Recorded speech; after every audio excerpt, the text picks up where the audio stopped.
Stop. Before you book that $2,500 whole body MRI scan, you need to hear this. That scan that's supposed to catch cancer early, it's missing the big four: lung, breast, colon, and skin cancer.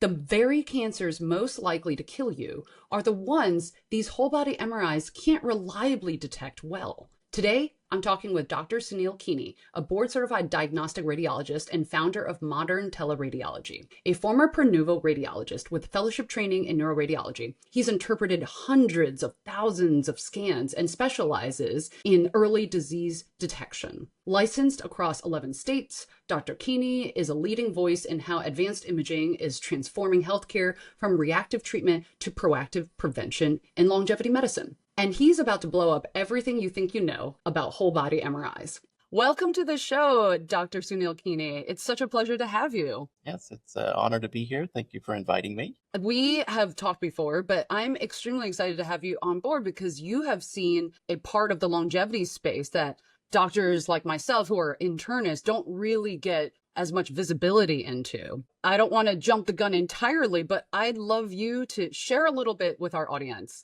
What has your experience been like in the longevity world? I think it's something that's, obviously evolved over time, especially recently. Patients are there's some frustration navigating the healthcare system with all its complexities and roadblocks. And I think that's one of the main drivers of people seeking out alternative ways to get their healthcare. That, along with telehealth, I think those two things combined has made this segment of healthcare kind of grow a lot in the last couple of years. Yeah, so longevity is really the consumerization, which is increased accessibility of healthcare, but also this attention towards more data and prevention. People are more interested in taking charge. And I'm particularly interested in your perspective as a radiologist. So if you don't mind sharing briefly what your journey as a radiologist has been like in the traditional world, and then now moving more into the longevity space. What's that been like? Yeah, so I started in a conventional private practice out of fellowship and did that for the first half of my career and kind of got burnt out on it. It was a traditional hospital-based practice and a lot of nights on call and weekends and just heavy work volume. People don't realize radiologists are very busy. It was very stressful and I just got worn out. And so I kind of shifted more towards teleradiology, kind of originally partly to get a break, just to slow things down.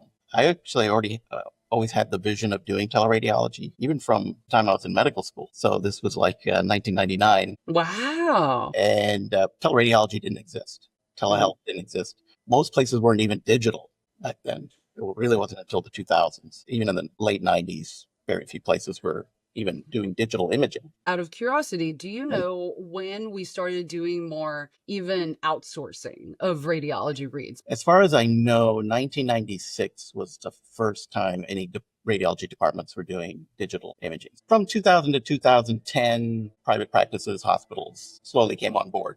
It feels like it's been around forever, but if you think about it, it's really only been 15, 20 years. Radiology practices were slow to the game. COVID kind of stepped on the gas with the digital and remote work. Now it's like normal. All departments across the country are digital. Everybody can work remote. We're able to do so much more sophisticated, innovative medicine in a short amount of time and for cheaper. I know we still spend something like $5 trillion on the US healthcare system each year, which is way too much, but the actions that we're taking are far more aggressive, and we can do so much more for people who previously didn't have any chance to survive certain diseases. We've been doing a lot, but at the same time, I describe healthcare as going through this extremely painful transition right now. It's where suddenly consumers, patients, clients, however you want to refer to, the everyday person among us, we want more autonomy and more information and more out of healthcare, which is a great thing.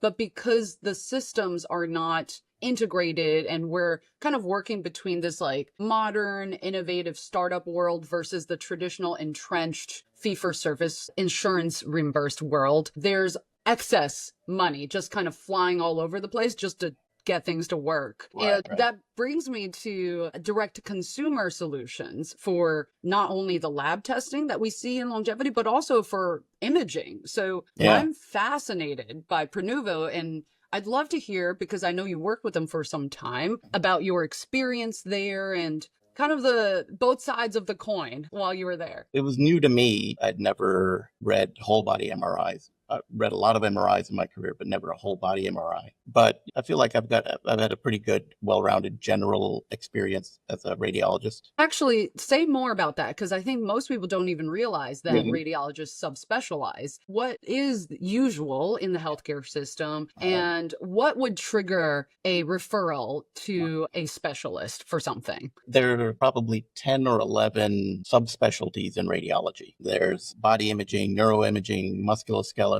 peds, mammography, interventional, cardiac imaging, probably missing a couple, but there's several.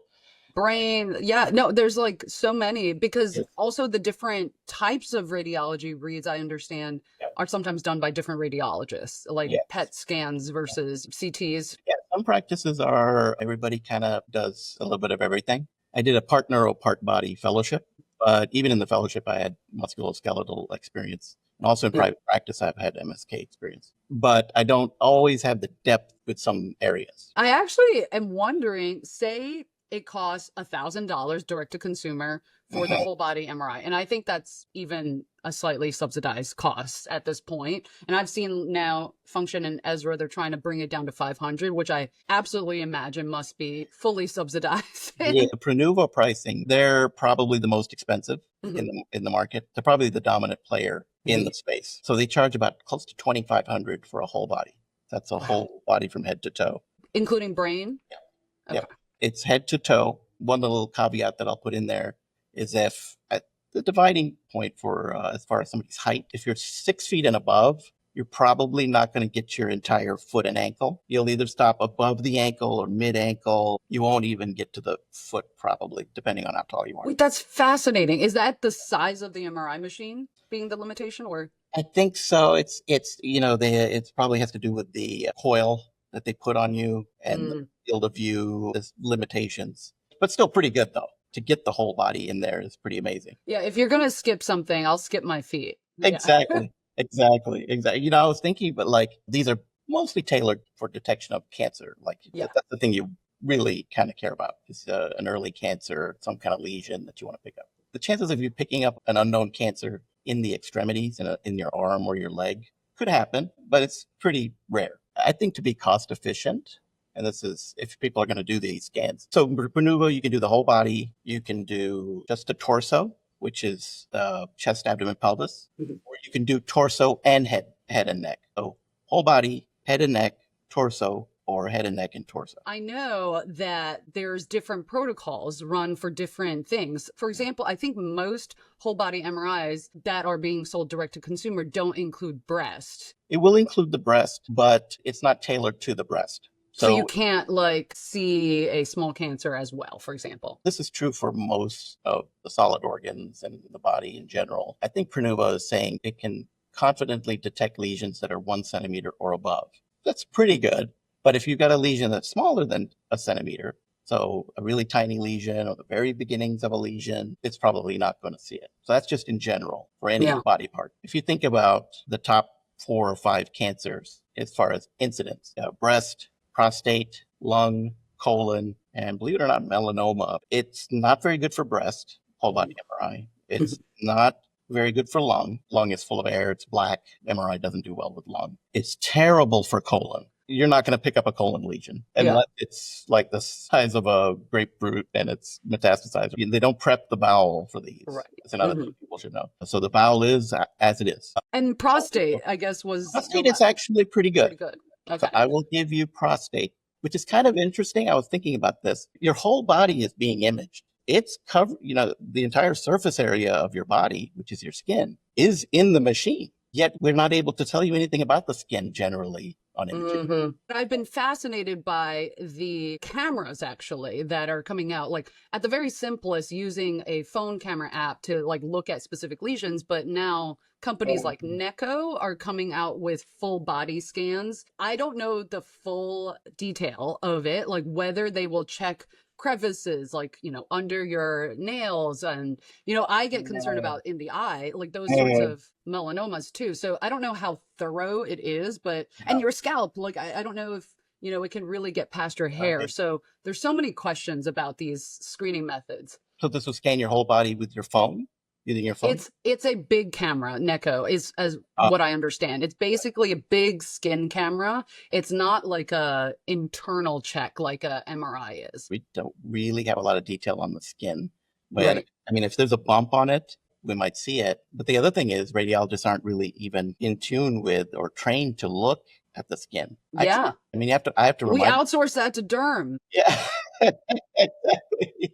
There's certain things in radiology that we just have been trained to not pay attention to. One of them is the skin. We basically now just determined essentially that whole body MRIs are actually a very poor tool for the very reason that they were popularized, which is screening for the most common cancers. And not only are they not great for the most common cancers, but you mentioned they only reliably pick up centimeter large or greater lesions. And talk to us, because I did oncology for some time and I instinctually have an understanding, but I think most people don't understand some of the nuances of that fact. Like, how fast are cancers even growing? Are they dangerous in the sub-centimeter range? What are the caveats there? Cancer, as you know, it's a very heterogeneous disease, right? Lots of different types, lots of different behaviors. And so people tend to think of it as kind of in a linear fashion, like, oh, it starts out this size and then it's going to grow really big, really fast, and it's going to kill me. But the story of cancer really is so different depending on different factors, genetics, your age, the size of the lesion. And the thing to remember is that just because you have a neoplastic lesion in your body doesn't necessarily mean it's going to harm you. We don't have a good way of assessing this because there's no ethical way to study it, right? We can't. Yeah, if you see something, you're going to have to do something about treat it, right? You can't find a lesion in somebody and decide not to do anything and see what happens. So we're never going to understand this fully because there's no way to study it, except retrospectively. But there is a cost to overdiagnosing. You'll get false positives. You'll have to get further imaging to work up lesions that you see incidentally that is not causing you a problem and will never cause you a problem. And biopsies, for example, can be quite harmful depending on what organ we're talking about. Yeah, absolutely. Biopsies also can be wrong. I just heard a story of somebody who had a biopsy of some lesion in the scalp, and I think they diagnosed one type of lymphoma, and then she had a recurrence in her leg, in the bone. Oh, wow. It was initially thought to be a different type of lymphoma, but then they re-reviewed, I guess, the initial sample, and it was the same type of lymphoma, which was a more dangerous type. She was led to believe that it was the less, but it turns out she had the more dangerous type, and she didn't know. Misdiagnosed her. And so everything has to be taken with a grain of salt. And so this idea that whole body MRI is just it's a cure-all. It's not going to detect microscopic tumors. It's a snapshot in time. Yeah. It tells you what you have going on in your body at that time. So basically a whole body MRI, if you get one and it's all clear, all you really know is that you don't have any big tumors anywhere on that moment. At that moment. It doesn't tell you you're never going to get it. It doesn't tell you there's nothing to worry about. It's just that day, you don't have any sizable macroscopic detectable tumors in your body. So maybe a way to think about it is like, if you want to really make sure you don't have cancer as a problem for this month, it's one test to do. Yeah. It's both over and underkill in a lot of ways. I think where it comes into play is where you're worried about something. You're losing weight for some reason, you're feeling pain somewhere, and it's on your mind that maybe this is cancer, when your pretest probability is high enough. Yeah, I think that's true. But I think even in that case, you're probably going to be worried about a specific type of cancer, like coughing. So do I have lung cancer? Or my cousin died at a young age of ovarian cancer. Do I have ovarian cancer? I got to feel a little full. That's pretty specific, I think. I don't know if you agree with that. I think you're right. I hear all the time in the longevity doctor community that it's really a lot better if you had all the resources and time and convenience to really piece together the best test for each organ system. So like getting a mammogram or a breast MRI plus a brain MRI plus a lung CT, since that's better for the lungs, Right. and then a colonoscopy. I think the magic that appeals to a lot of people about whole body MRI and also the liquid biopsy type screening test is convenience. You just do it one go. But I think what we're discovering is that it's not a very complete, comprehensive, or entirely reliable screening method. Yeah, I think people should know that it is inherently limited in many ways. It's funny to me that people call this preventative. Yeah. The MRI doesn't technically prevent anything. It's diagnostic. Most imaging is diagnostic. Imaging doesn't prevent you from having problems. Because for cancer specifically, once you see it, it's certainly there. It's not like a pre-cancer in most cases. Right. I get that. And I'm with you. I want to encourage enthusiasm in knowing more about the body. And when I was thinking about this problem, I think it's more about reframing what a whole body MRI can be for, rather than thinking about it as like a cancer screening catch-all, which I think now we agree it's probably not the best for its job. It's more about learning what's going on in your body, almost like the way we wear trackers that give us tons of data, some of which is helpful, some of which is just overwhelming. And we have yet to understand what to do with 90% of that data, but the fact we're collecting it means that there's the opportunity to learn something. I think we're doing a live experiment, honestly, on the population of people who get whole body MRIs. I'll give you my example. I had the opportunity to go to Human Longevity Institute. They offered me a whole body MRI, which was a pleasant experience, and everybody was very nice. Afterward, luckily, I did not have cancer, but I did have some interesting findings. One explained why I have this spinal protrusion. Basically, I had like a displacement of vertebrae that has been there for my entire life. So that was just more of like a nice to know. And then another thing was they did a neuro scan with neuroquant, and that told me some interesting numbers about my brain. Like, I apparently have a ginormous percentile-wise prefrontal cortex. I was like, what does that mean? Does it mean that I think too much? Yeah. But also, like, what does that even mean? Because the data is against the population of people who have done this. I'm a woman and Asian, and there might be differences. So it was mostly very interesting information that luckily, I would say, didn't have to act on. I think if you are going into this kind of testing with that mindset of like, oh, I'm going to find out more about my body and I have the money to spend to do so. Yeah, I think you're right. I think if you have the money, because it is expensive, Prenuvo charges about $2,500 for a whole body. Most of their competitors are a little cheaper. Head and torso is like $1,700. And then just a torso is like $1,000. So that's pretty expensive. And that's top level pricing. You can find competitors. There's even some local imaging centers. Can you expect the same quality? Where does the quality collapse? Is it at the scan, the protocol that's being programmed? Is it the radiologist even? Great question. A couple of things. I think it's mostly inherent in the modality itself. It's nothing as far as methodology that's really affecting it from the imaging production side. The scanner or the people doing the imaging, the protocols, they're all fine. Most places probably that are doing these scans are using AI to speed up the scan. Yeah. So that it's done in a workable time. Prenuvo does it in about 60 minutes. I think there are places that even do it faster, but I don't know if they're doing whole body. They may be doing maybe head and torso or something. And you're talking about the scan or the read or both? This is the actual time to acquire the images. So the amount of time you spend in the machine. I think I saw someplace that was claiming like 20 or 30 minutes or something like that. Here's what I would say about that. You don't want to push it too much. And for this reason, the AI, and I don't really understand all the methodology behind it.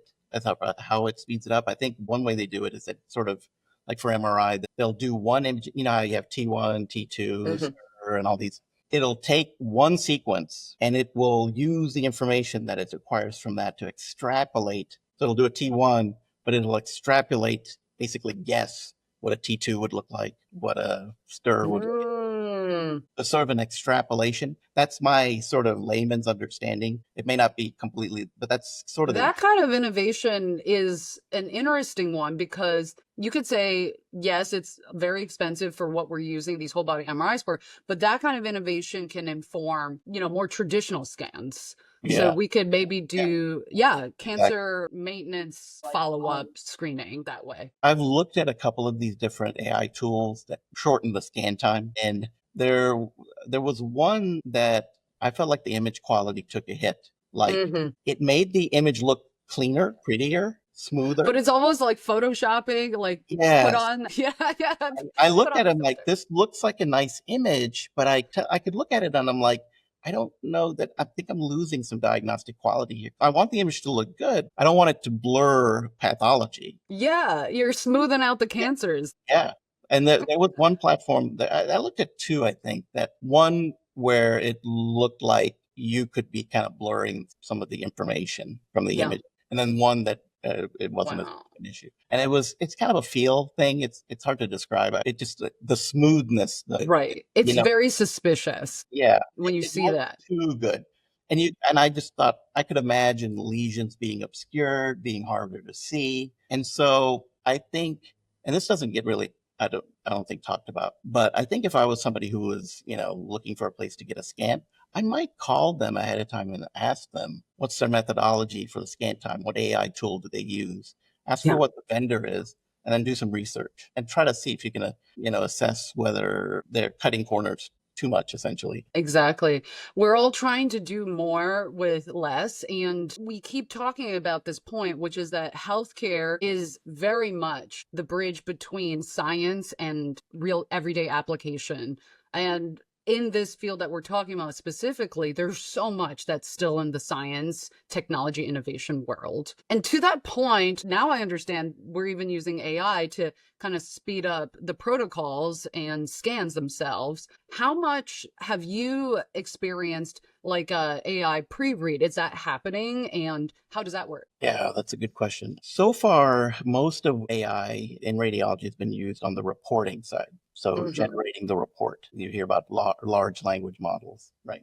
So AI does a really good job with that. So we have been using that for some time now. Everybody has some version of it, and it helps us generate reports. And what's that based on? Is it based on the human radiologist picking out certain things and then writing something more digestible to the layperson? Or is it the AI is actually detecting things first, writing the report, and then a human in the loop comes in and then edits? No, it's very human driven. You've got preloaded templates, Mhm. and so got a normal template. Then the whole full report is there for a normal, and then you dictate the abnormalities, and then it takes those abnormalities, puts them into the template, and generates a report. It's basically just recognizing language and what it's linked to, putting the report in a way that's formalized. You can just look at a scan and just dictate the positives, just the Mhm. positive findings, just literally like you could do it just even not even paying attention to grammar or whatever, and then hit a button and it'll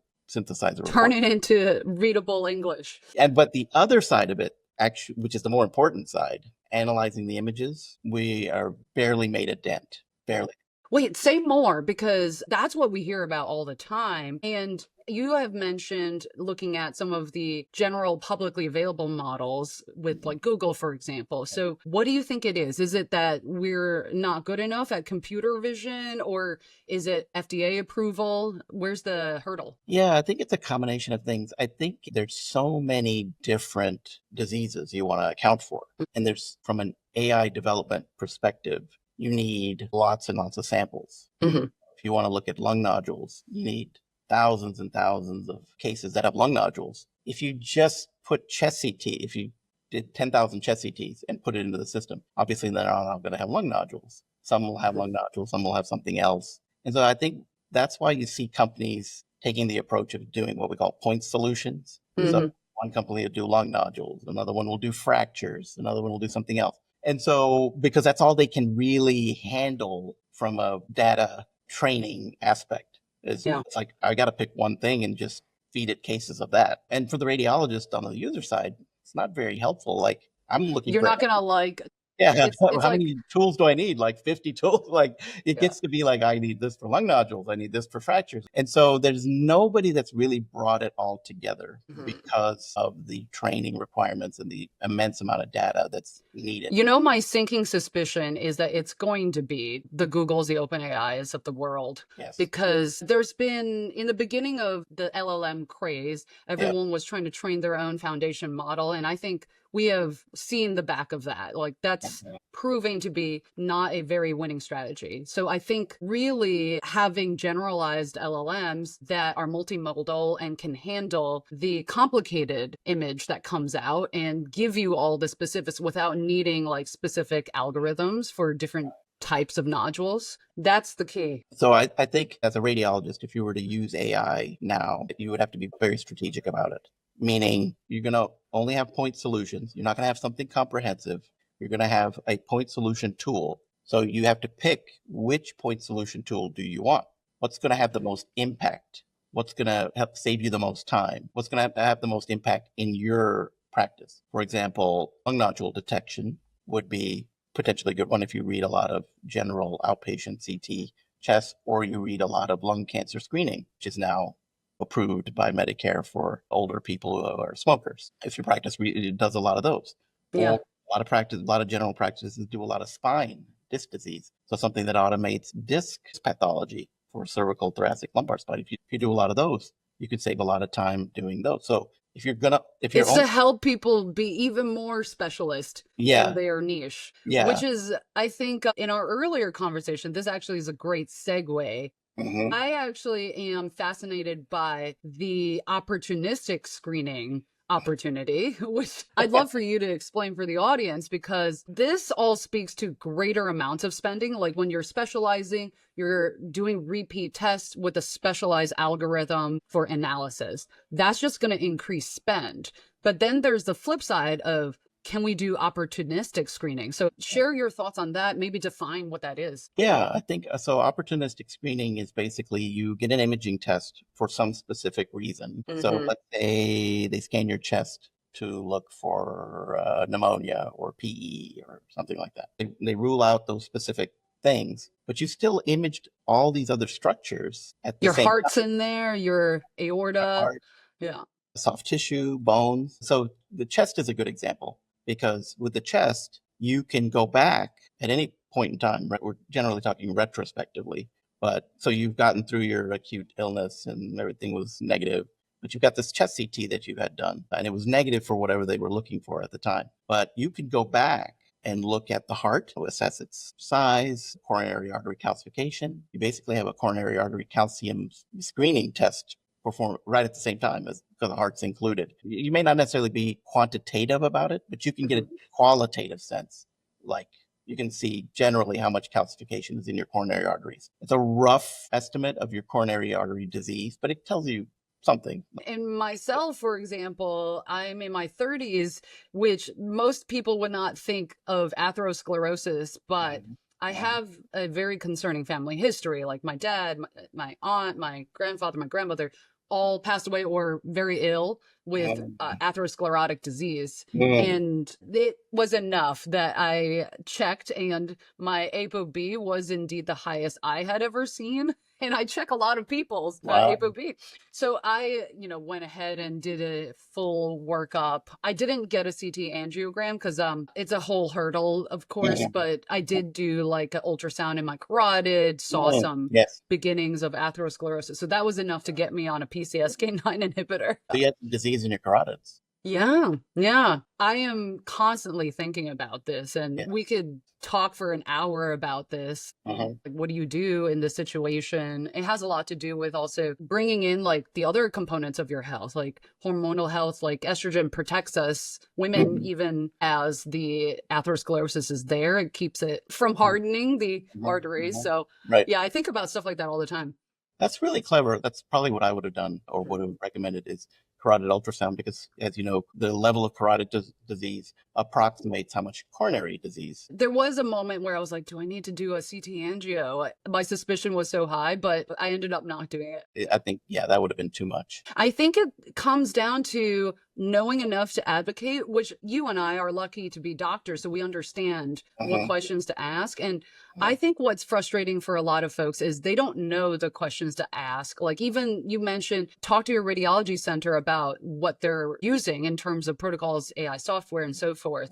And like, nobody knows to ask for that. And honestly, I'll bet most people are hesitant because then you're stuck trying to find a different center if you don't like the answer. Yeah, that's one that people don't think about. I would be wary, especially if you're going to get a whole body MRI that's like super fast. Anything less than an hour. I think an hour is reasonable. I don't know all about all the different AI tools that they're using. Just be aware that there's a potential issue there.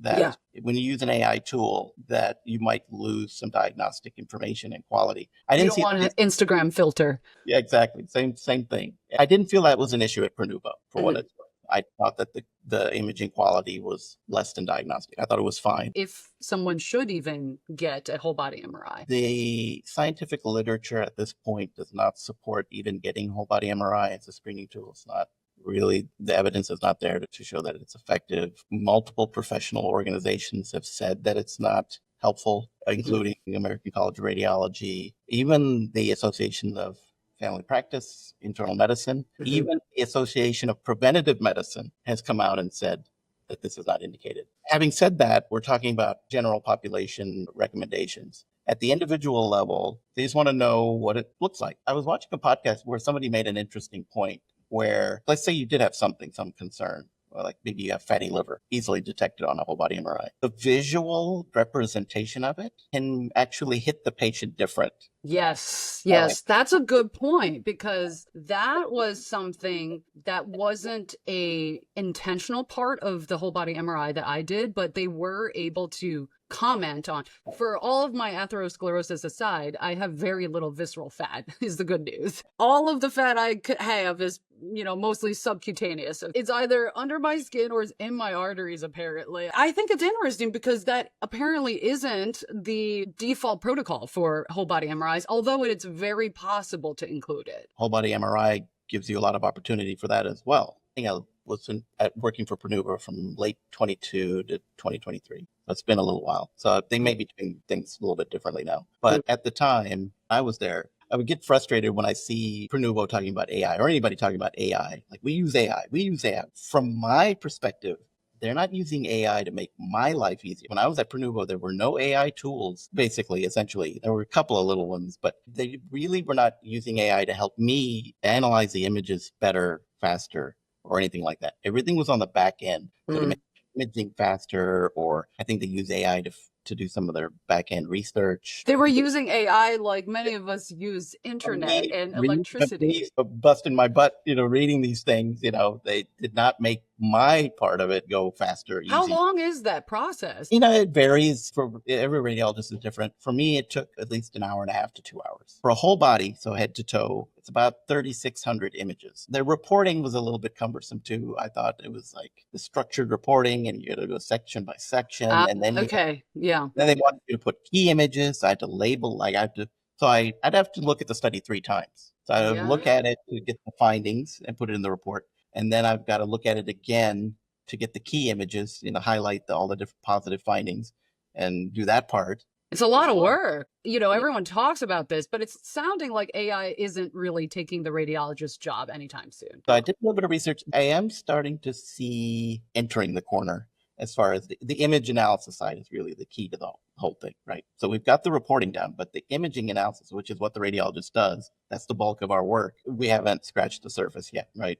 So we got point solution tools, but they're going to only help you with one thing at a time. Those are the two, by the way, that I would pick as a radiologist to make the most impact, provided that you read those studies. What we're looking for is something comprehensive that's going to look for most things a radiologist would look for on any imaging exam. We're just now entering a place where I think we're start to make some progress on that. The way I see it, this is just my opinion, there's 2 ways from a methodology standpoint we could get there. The most likely way, I think, is, remember we said that it does really good with language. I think the way for AI to be more comprehensive with image analysis is through language. Feeding the AI when you're trying to build it up is have the imaging, have it labeled, and have the reports that go along with it, both, and then have the AI trained so that it's seeing both. The second less likely way is maybe some sort of crossover from another industry. Something else in some other industry that we haven't thought about, that's using something to analyze images. I had this crazy idea. I don't know if this sounds,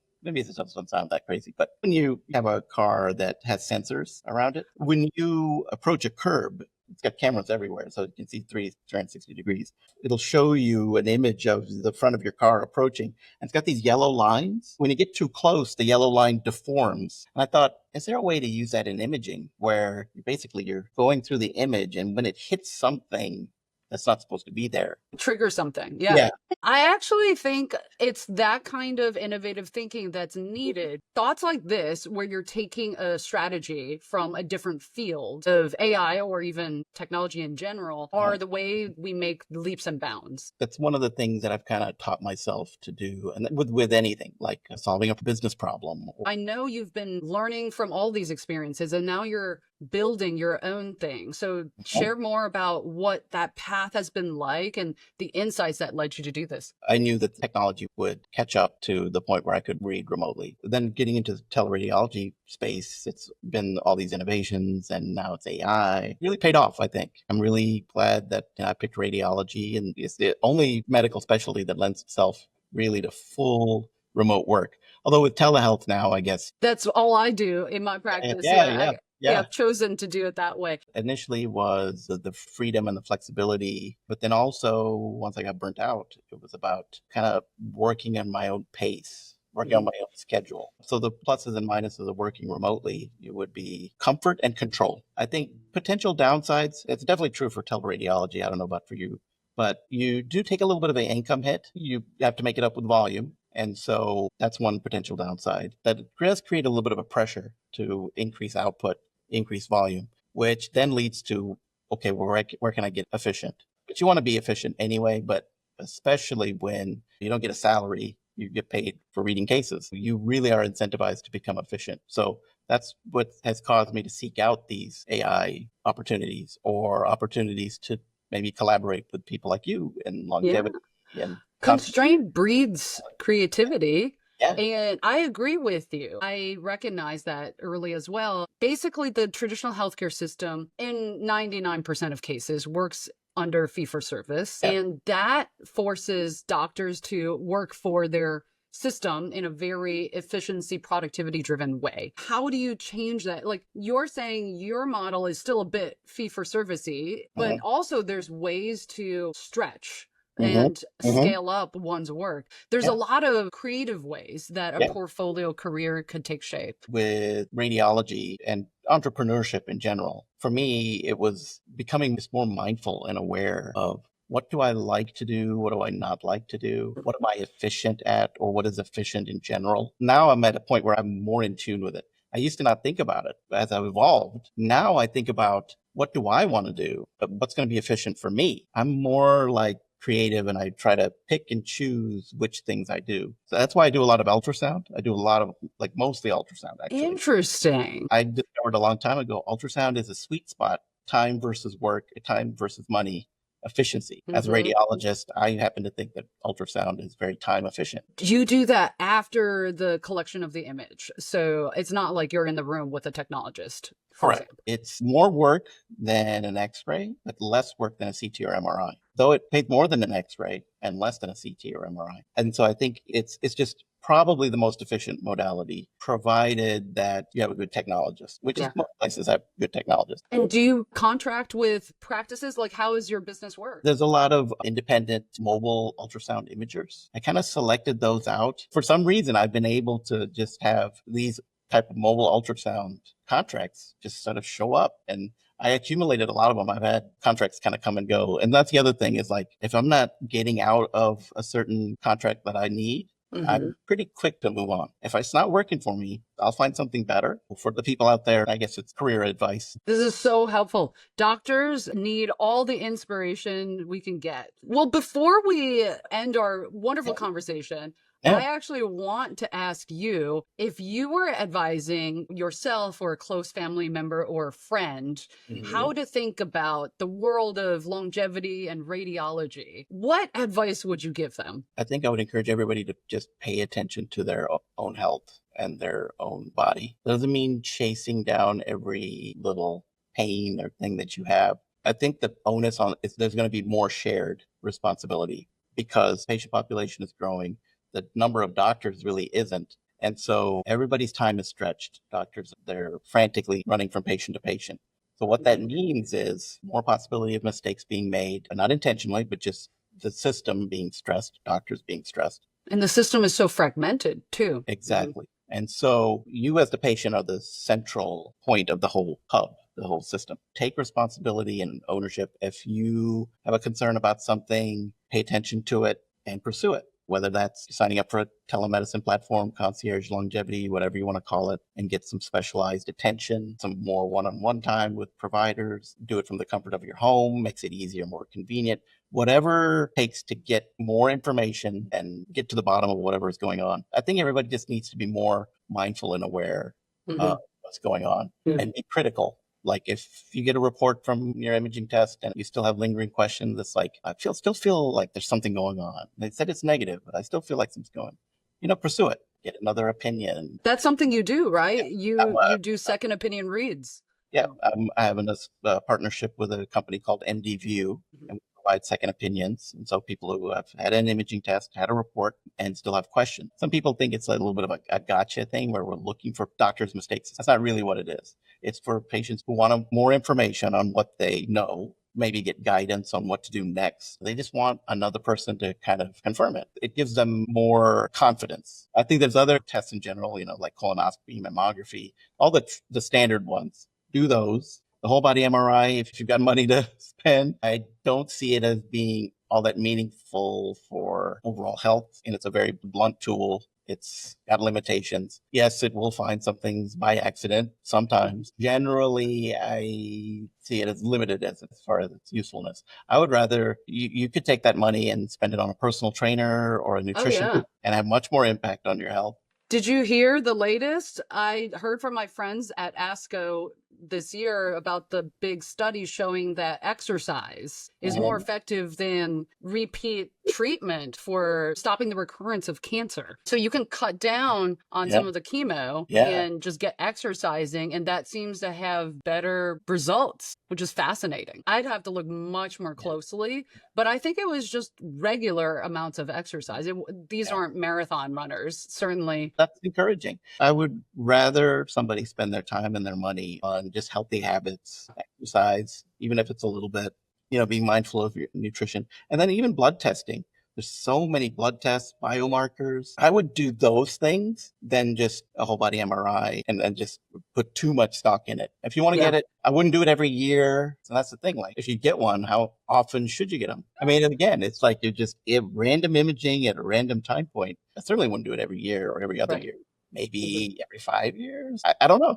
We're kind of in an open area here. I think that about so many different things, like even for blood tests, right? It's during certain parts of your life, like if you're going through something, like you're long COVID or something, you're going to end up doing certain tests more frequently. But we are simplistic creatures. We like to have a protocol of some kind, which is, it doesn't do our complicated body justice. Yeah, there is some mismatches that occur because in Western medicine, all our recommendations are basically based on population, but everybody's different. Every patient is different in a different situation. And so you have to tailor it to the individual. This is amazing. Thank you, Dr. Kini. I think this is a conversation I want to share far and wide, not only for patients, people making decisions, but also doctors. I think there's so many open questions about whole body MRIs, the longevity field in general. Where can folks find you online? I have a website that you can go to. It's www.modernteleradiology.com. Well, thank you for joining me today, Dr. Kini, and I hope we get the chance to do this again soon. Yes, I would love that. Thank you so much.